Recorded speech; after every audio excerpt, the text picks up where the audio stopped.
বধূ নির্যাতনের অভিযোগে এবার গাইঘাটা পঞ্চায়েত সমিতির তৃণমূল সভাপতিকে গ্রেপ্তার করা হয়েছে। ইলা বাগচি, যার বিরুদ্ধে বধূ নির্যাতনের অভিযোগ রয়েছে। ইলা বাগচি, তিনি গাইঘাটা পঞ্চায়েত সমিতির তৃণমূল সভাপতি। ইলা বাগচি এবং তার ছেলের নামে থানায় ইতিমধ্যেই অভিযোগ দায়ের রয়েছে। স্থানীয়দের বিক্ষোভের মুখে পড়েন ধৃত তৃণমূল নেত্রী।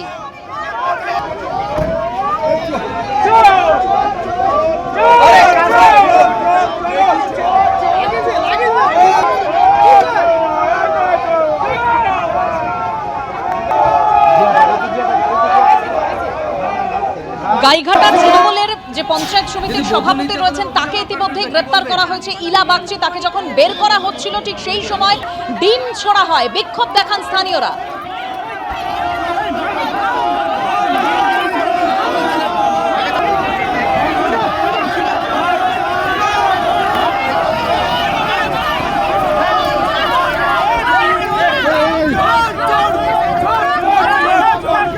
হ্যাঁ, সব থেকে বড় চোর পঞ্চায়েতের চোর। হ্যাঁ, পঞ্চায়েতের চোর।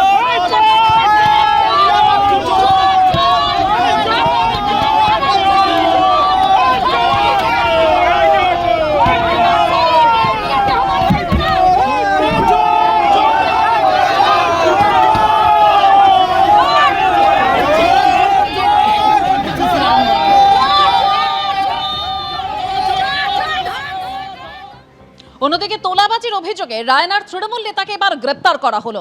রায়নার 1 নম্বর ব্লকের তৃণমূলের প্রাক্তন সভাপতি, তাকে গ্রেপ্তার করা হয়েছে।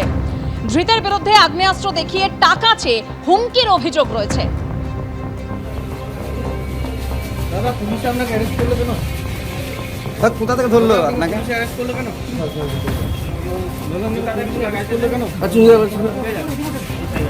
দাদা, আপনাকে পুলিশে অ্যারেস্ট করলো কেন? দাদা, পুলিশ আপনাকে অ্যারেস্ট করলো কেন? দাদা, আপনাকে পুলিশে অ্যারেস্ট করলো কেন?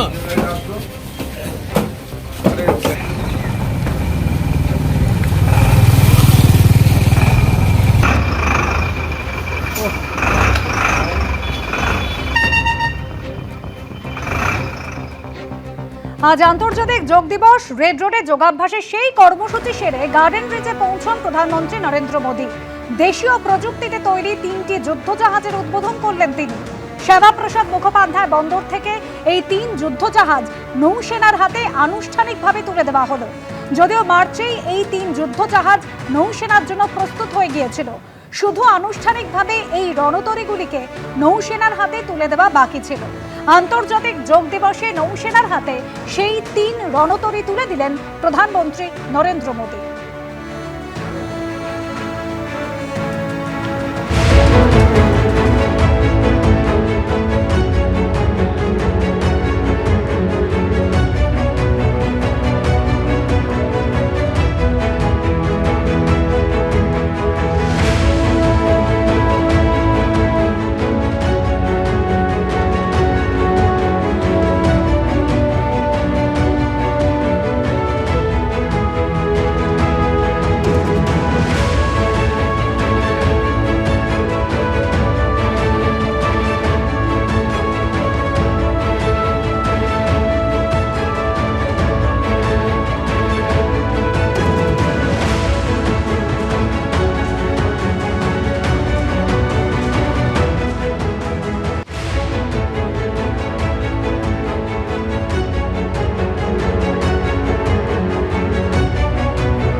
এবিপি আনন্দ, এগিয়ে থাকে, এগিয়ে রাখে।